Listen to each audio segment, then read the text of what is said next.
If you've ever lived under an HOA, you know there are two kinds of neighbors: the ones who wave and mind their business, and the ones who treat the bylaws like a holy book they alone are authorized to interpret. Karen was the second kind. My name's Ethan. I bought my condo unit 3 years ago in a quiet, professionally managed community. Their words, not mine. What sold me wasn't the pool or the gym. It was the deeded, numbered parking spot under my building. Spot 27. Right next to the elevator. It was written into my closing documents, into the HOA records, and into my routine. Get home from work, pull into 27, done. For 2 years, that's exactly how it went. Then Karen moved in. And if you like real HOA horror stories where the entitled neighbor actually gets what's coming to them, make sure you subscribe so you don't miss the next one. Her unit was directly across the courtyard from mine. The first week, she slid an 8-page parking etiquette pamphlet under every door, even though she wasn't on the HOA board. By week 2, she'd already argued with the UPS guy about blocking the fire lane for 45 seconds. The kind of person who says, "I know my rights," every time they're mildly inconvenienced.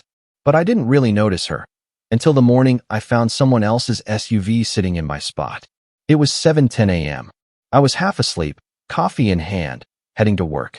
I walked down into the garage, click my key fob, and my headlights blink from the guest lot on the far side. Because in spot 27, my spot 27, sat a white mid-size SUV I'd never seen before. No hanging permit, no visitor tag, just a license plate frame that said, "Don't like my driving? Call 1-800-EAT-DIRT." I checked the number painted on the concrete. 27, no question. I stood there, confused, waiting for it to make sense. Maybe a guest had parked wrong. Maybe someone would run down and move it. I gave it 5 minutes. Then 10. Nothing. I pulled out my phone, opened the HOA's online portal, and double-checked. Unit 314, assigned space, 27. It matched my deed. I scrolled to the enforcement page. Unauthorized vehicles may be towed at the owner's expense. Clear as day. I took a couple of photos from different angles, including the plate, then reluctantly parked in the visitors section and headed to work, already annoyed. At lunch, I emailed the HOA management company, attached photos, explained the issue, mentioned it was a deeded spot. They responded 3 hours later with a canned message. "We will look into this and respond within 3 to 5 business days." 3 to 5 business days? For my own property? That same night, when I got home, the SUV was still in my spot. I parked in visitors again, more irritated, and that's when I saw her for the first time. Karen. Late 40s, stiff posture, HOA rulebook practically glowing in her eyes. She was standing by the mailboxes, arms crossed, watching me like she'd been waiting. "You in 314? She asked. No hello, no introduction. "Yeah," I said. "You just move in?" "I'm in 216.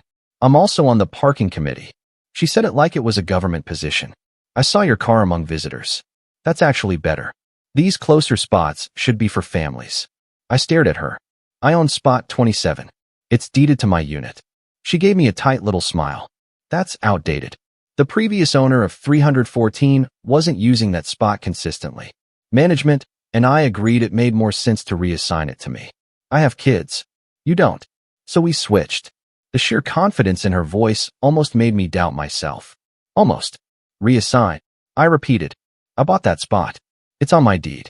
That's not something they can just reassign." She shrugged. "Well, they did. You can park in visitors. They're rarely full. And as a courtesy, please don't call towing on my car. That would be a violation of community spirit." That's when it clicked. The SUV in my spot was hers. I pulled up my email on my phone and held it up. Management just told me they're looking into it.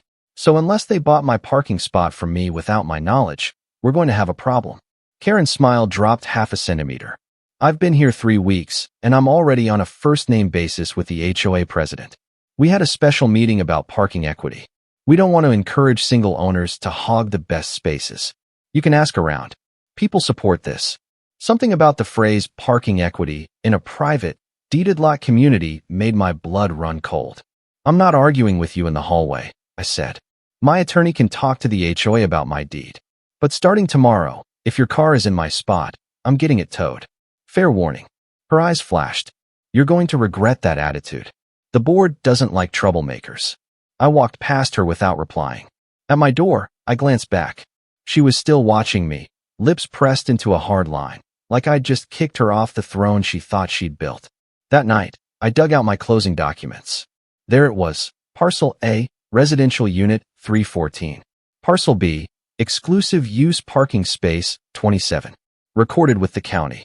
This wasn't some flexible HOA perk. It was real property. And that's when I remembered something important. My car had a front-facing dash cam with parking mode, constantly recording whenever it sensed motion or impact. I'd installed it for accidents and break-ins. I had no idea it was about to capture the one thing Karen never expected anyone to have on video. The next morning, I woke up early on purpose. I wanted to see if Karen's SUV was still in my spot and whether she was bluffing about this reassignment nonsense. I walked into the garage just after 6:30 a.m. The fluorescent lights hummed overhead. My car sat alone in the visitor section. Spot 27, still occupied by her white SUV. Fine. I snapped a fresh set of photos of her car in my space, the number on the ground, the garage signage, and then headed back upstairs. This time, I didn't bother with the portal. I called the management company directly. Hi, this is Ethan in 314. Someone's been parking in my deeded spot for 2 days. I already emailed. I need this handled. The woman on the line sounded bored. Can I get your unit and space number again? 314, spot 27. It's deeded. I have my closing docs. She typed for a moment. Okay, I see 27 assigned to 314 in our system, but I also see a pending request from board member Karen. My spine went rigid. Board member? She told me she was on a parking committee. She's a board member? Yes, she was appointed last month to fill a vacancy. She submitted a parking reallocation proposal. It hasn't been fully approved yet. Hasn't been approved, I repeated. So legally, nothing's changed. Technically correct, she said slowly. But the board has been discussing a more equitable distribution of premium parking. They're trying to. Let me stop you there, I cut in. My spot isn't an HOA-issued privilege. It's deeded property. Parcel B, recorded with the county. You don't get to redistribute that. That's not equity. That's theft. She hesitated. I could almost hear the gears turning as she realized how bad this sounded. Look, she said, her tone softening. I suggest you come to the next board meeting and raise your concerns.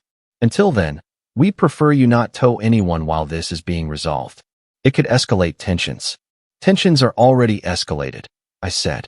You have a board member telling owners their property has been reassigned without a vote, notice, or legal process. That's not tension. That's a liability. Silence. I'm sending a certified letter today. I finished. And just to be clear, tomorrow, if her SUV is still in my spot, I tow. I'm done being courteous. I hung up before she could give me another non-answer. On my lunch break, I called a real estate attorney a coworker had recommended. I laid it all out. The deed, the HOA's reallocation, the board member parking in my spot. He didn't even hesitate. They can't unilaterally strip a deeded property right, he said. Even if 100% of the board voted for this insanity, they'd still have to amend the recorded plat and your deed with your consent. Short version, they're bluffing and hoping you'll roll over. What do? I asked. Document everything. Photos, emails, conversations, notices. Don't confront her in a way that could be spun as harassment. If she or the board continues, we send a demand letter and, if necessary, file for injunctive relief. Judges love clear property lines, especially when one side is blatantly ignoring them. That word, document, stuck with me. When I got home that night, I parked in visitors again, walked past spot 27, and forced myself not to say anything as I passed Karen's SUV. I went upstairs, made dinner, and pulled up the dash cam app on my phone. The camera had been facing forward, toward the driveway out of the complex, but it could still see a slice of the garage interior when I parked. Parking mode was on, but the garage was usually too still and quiet to trigger many recordings. Still, curiosity got the better of me. I scrolled through the last 24 hours of clips. Most were nothing. Someone walking by, headlights flickering, a door closing.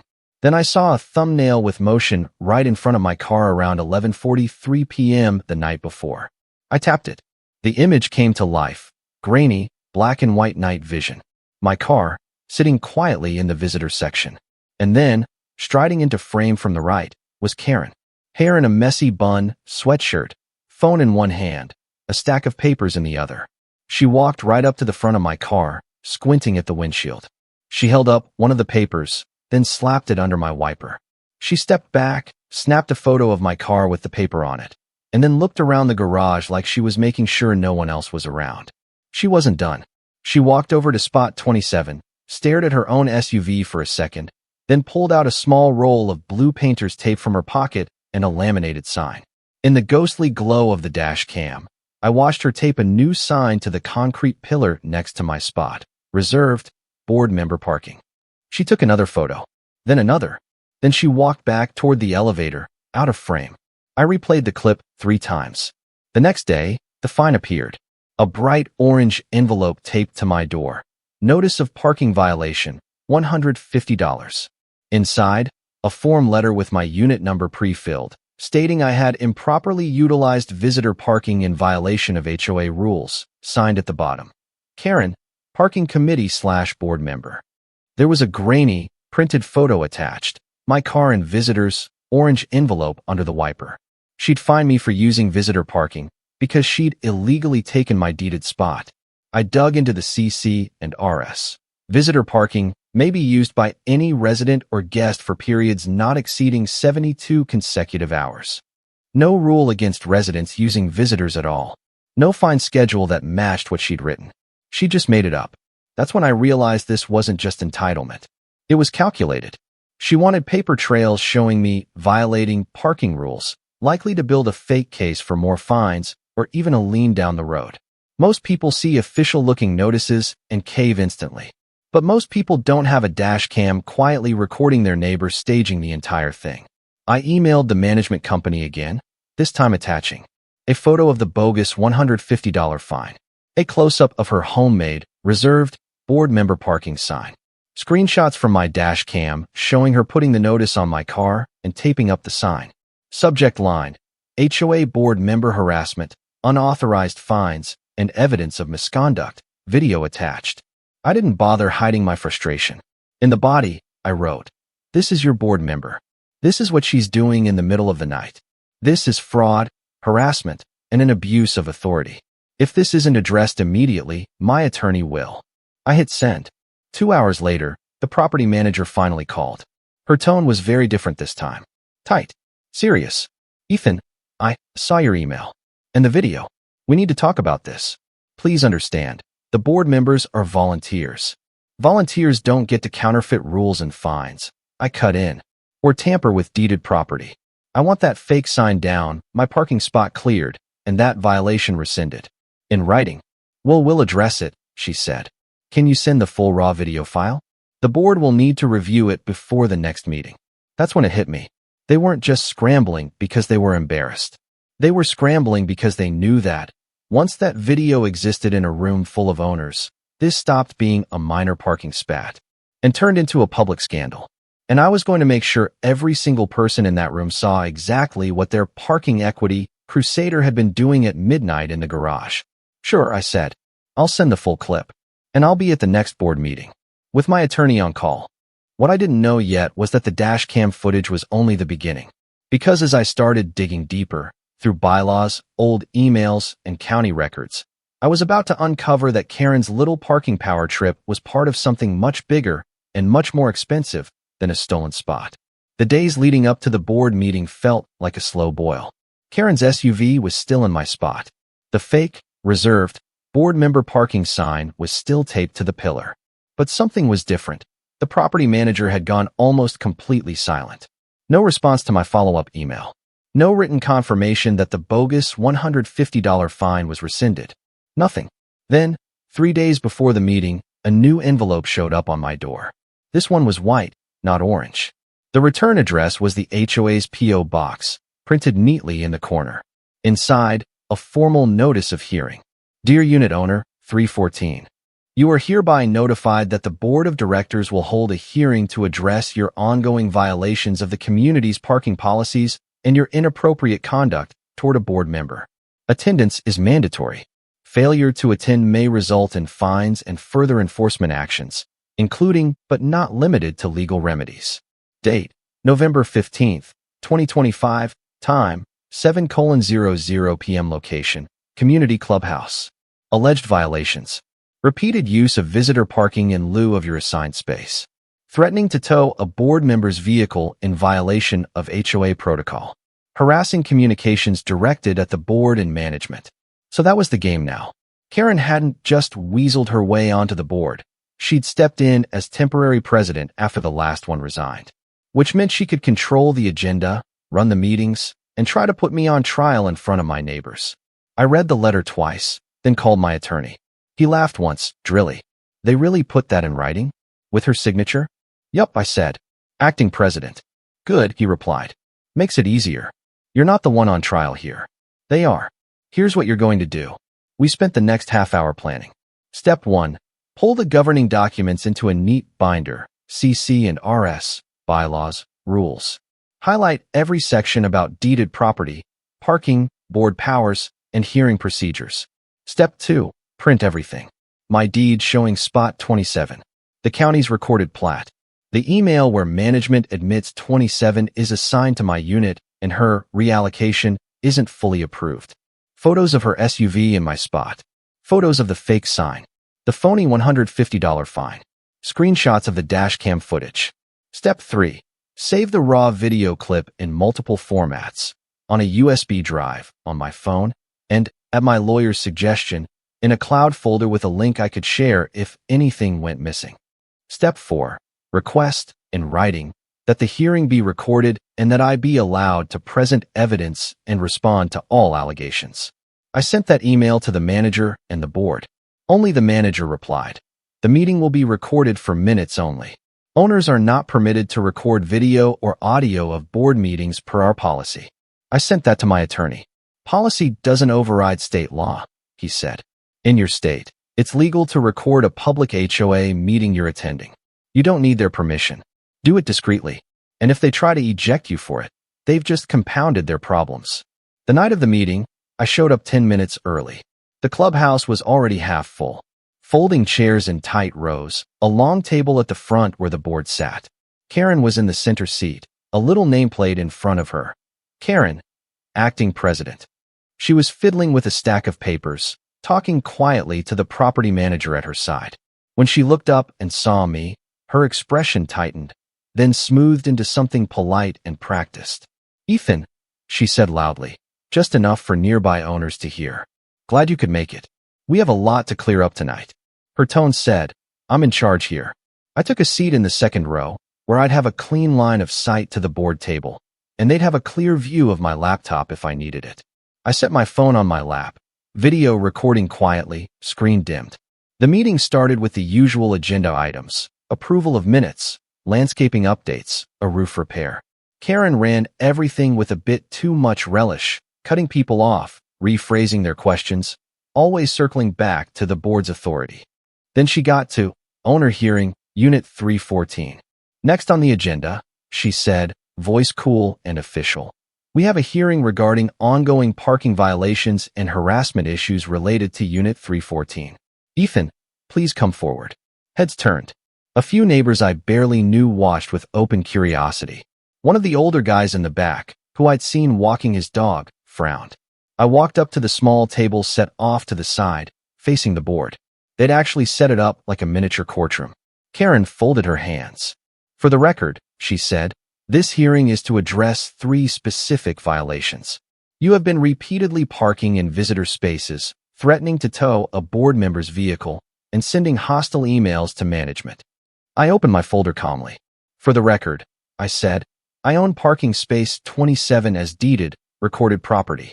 Your board member has been occupying it illegally, issuing fake fines, and altering signage without authorization. And I have video evidence. The room shifted.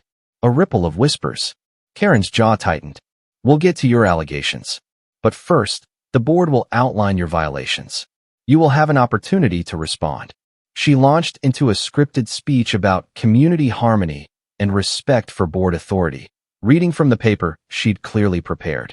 She claimed I'd refused to use my assigned space, that my hostile email tone was destabilizing, that threatening to tow a board member's car was vigilante behavior. The whole time, I waited. When she finally finished and looked up, smugness creeping in, I spoke. "Are you done?" I asked. A murmur went through the room again. One of the other board members, a guy in his 60s, shifted uncomfortably. "Ethan," he said, "can you keep this civil, please? We're just trying to resolve." "Civility is easy when everyone's honest," I replied. "I'd like to start by correcting the factual record."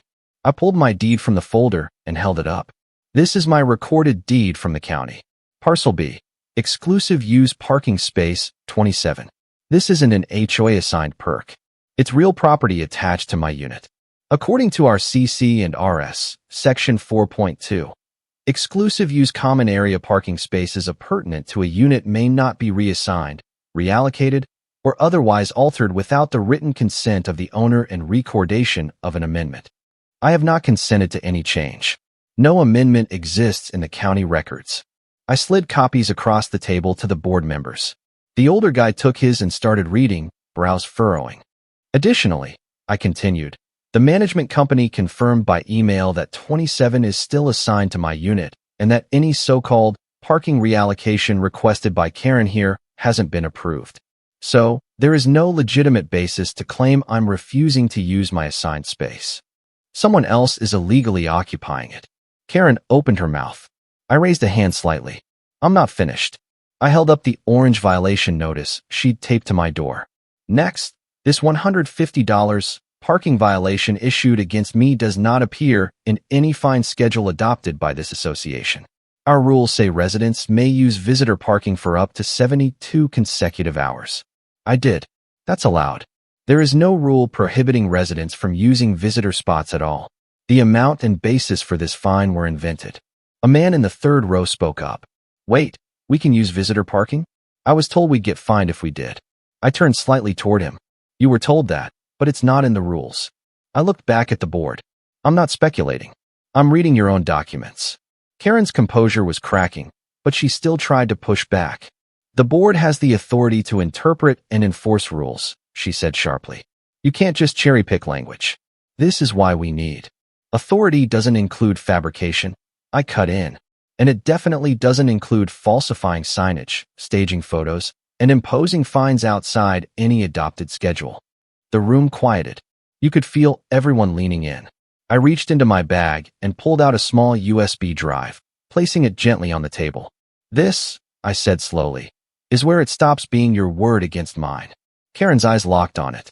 For the first time, I saw something that looked like real fear.